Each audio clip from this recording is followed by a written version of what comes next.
Assalomu alaykum, hurmatli mijozlar. Mana bugun sizlarni yig'ishimizdan maqsad kimlardir nima bergansizlar, kreditlarga bergansizlar, kredit mo'jizalar bergansizlar, kimnidir vakasi, muammoda, qaysi nimada turibdi, qayerda to'xtab qolgan, shu masalalar bo'yicha batafsil gaplashamiz. Avvalambor mana hurmatli prezidentimiz qarorlarini tashlab bo'lsa, PQ 312 bo'yicha yuridiklarga beramiz. Shundan YTT, MTJ oilaviy korxonalarga ayol tadbirkor bo'layotgan bo'lsa 20%, erkak tadbirkorlarga 22% qilib 2 yillik imtiyozlar bilan 6 yilgacha qilib beramiz.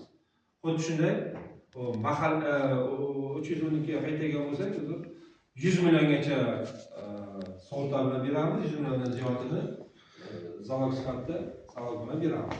Xuddi shunday mahalla loyihamiz bor.